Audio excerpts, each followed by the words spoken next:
Hey everybody, James here.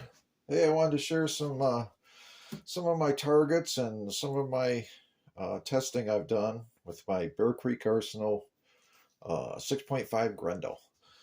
It has a 18-inch stainless steel fluted barrel and doesn't shoot too bad.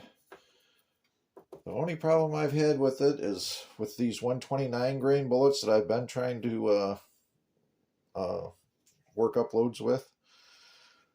The book says that the 129 grain can be seated at 2.245 in most of the manuals.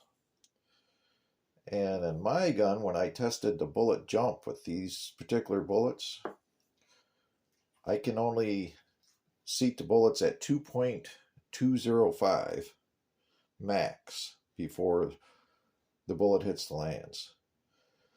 So I seat them at 2.2 5,000ths off the lands for all these testings here. The other bullet, which is my preferred bullet for this gun, is a 129 grain Sierra Game Changer. This I can seat out to magazine length. I typically seat these at 2.260. And my gun prefers them for accuracy too. I continually get 0.6 groups with it. And this one here is more like, on a good day, 0.8 groups, which is still good enough for a hunting round, which is what they're for. But anyway, I have a bunch of these and figure I might as well use them and do some testing with it. So what I did here is I tried H335, which is not recommended. It's not in any of the books that I found. This is a load that I came up with, these two loads here. I'm running 26.2 grains, and this one here was 26.5 grains. I got a 1-inch group here and a 0.884 group here.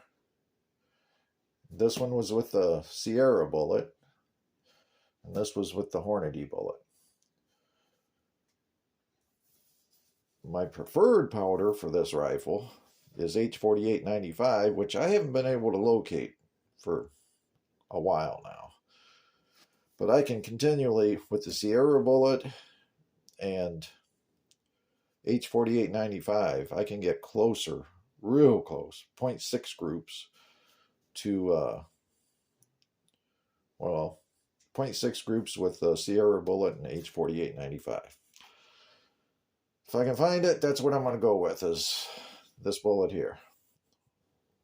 And I'm getting, with 26.5 grains of H4895, I'm getting 2439 feet per second, which is scooting along pretty good for a Grendel, with a 129 grain bullet.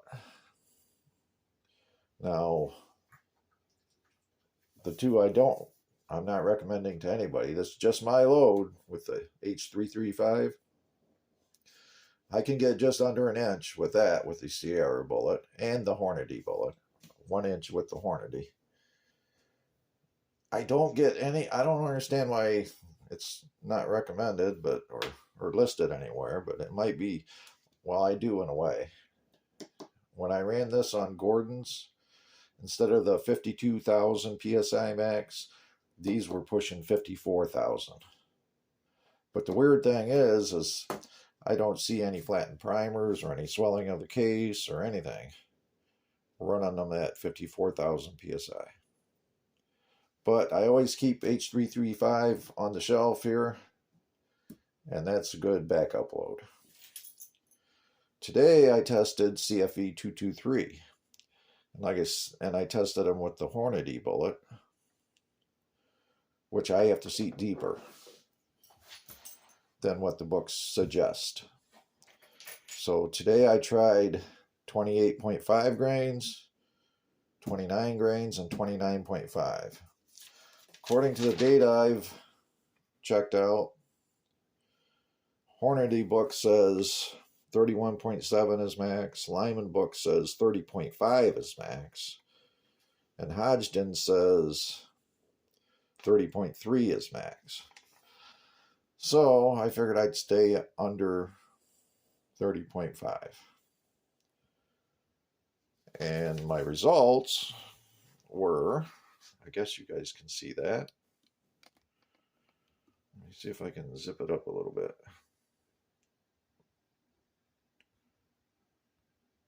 Oop, too much. These were my results with these three loads here. With 28.5, I got a 1.004, so you might as well say a 1-inch group. With 29 grains, I had a flyer there. I got a 1.42 inch group.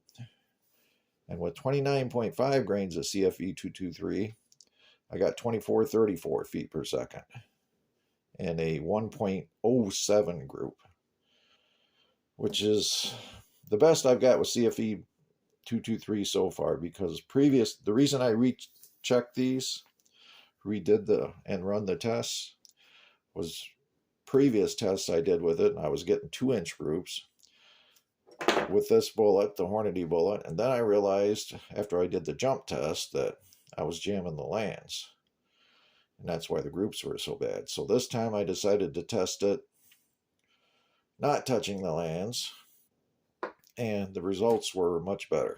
I'm 1.4, 1.07, 1.004 groups with this testing with CFE 223.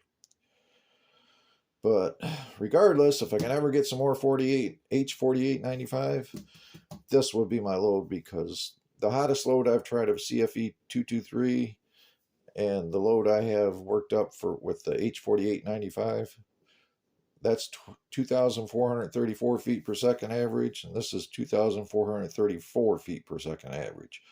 Almost identical feet per second. But here I'm using 26.5 grains of powder. Here I'm using 29.5 grains of powder. And with the CFE 223, I did start to get a little bit of flattening of the primer. So I got to be getting up there with pressure, probably because I'm seating them so deep at 2.200. But when I check the outside diameter of the case, it's not, I'm getting 0.440 on these firewood cases with the flattened primer. And on a sized case, before firing, it's 437. So I'm only getting 0.003 of stretch in the brass. So I'm not real worried about it, but because of me having to seat the bullet so deep, I am getting some flattened primers. So, but anyway, I guess the whole point of it is I now have 3 different powders that I can get at 1 inch or below. CFE 223, H335, which is not in the books, and H4895. But this H4895, no flattened primers with the H335. And the only thing is, the 335, I can only get up to 2,361 feet per second with a 129 grain bullet. Or with the 4895, I can get up to 2439. So that's my preferred load so far, the best thing I found so far for the H4895 for my particular rifle. So anyway, that was a lot of information. I hope I didn't make it too confusing. But that's what I got for today. Thanks for watching.